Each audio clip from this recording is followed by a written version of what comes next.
Welcome back to Music Essentials. Today we're going to be starting to talk about how to read music and look at the notes. But first, if you haven't watched the previous episodes where we talk about rhythm, be sure and check those out.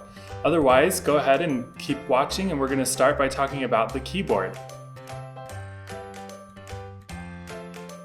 Okay, so here we have a picture of the layout of a keyboard. You all have probably seen this before, and maybe you already know a thing or two. In music, we use letters of the alphabet to designate the names of the notes. However, rather than going from A to Z, we only use the letters A through G. We keep repeating this pattern all the way up the keyboard. The way to know which note is which is by looking at the arrangement of white keys and black keys.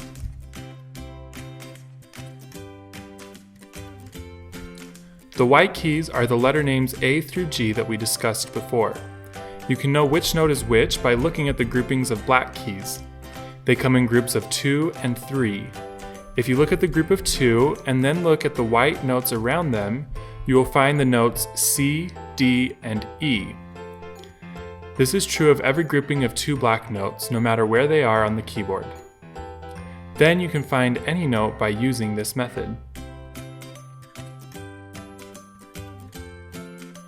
The black keys are placed between the white keys, and they don't have names given to them. Instead, these notes are half notes between the named notes, A through G. This leads us into our discussion of whole steps and half steps. A half step is the distance between 2 adjacent notes, whether they are black and white keys or 2 white keys.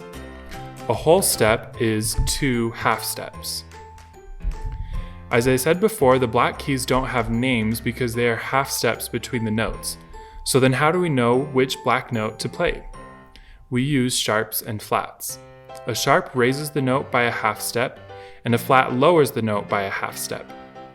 For example, this note is known as B flat because it is a half step lower than the note B. The same note could also be called A sharp because it is a half step above an A. Let's look at another note. See if you can figure out its name. What is this note? If you said C sharp or D flat, then you are right. You can see it is a half step above C or half step lower than D. Now that we know the names of all the notes, you may be wondering, how can I tell which exact note to play? In the next video, we will look at notated music and learn about the staff. But before that, there is an important note that acts as an anchor to know exactly which notes to play. That note is middle C. Middle C is the middle of the keyboard and is the middle of the grand staff. As we go forward, we will reference middle C and you will need to know where it is at.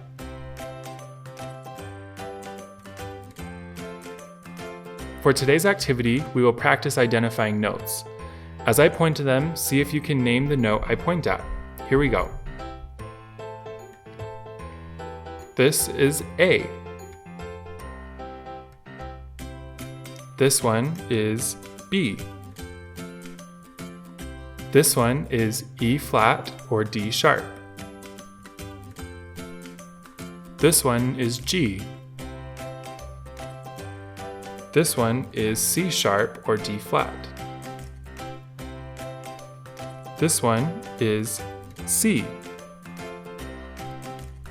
This one is G. Now that you know these notes, try and see if you can identify any note. Go to a keyboard that you have or look at a keyboard online, an image.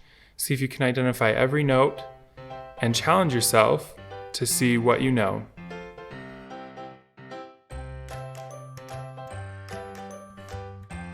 Okay everybody, so that's our video for today. In conclusion, to review what we talked about, we learned about the keyboard and the layout of the notes. We learned the note names from A to G. We also learned about the white and the black keys and the groupings of black notes together. And we also learned about half steps and whole steps.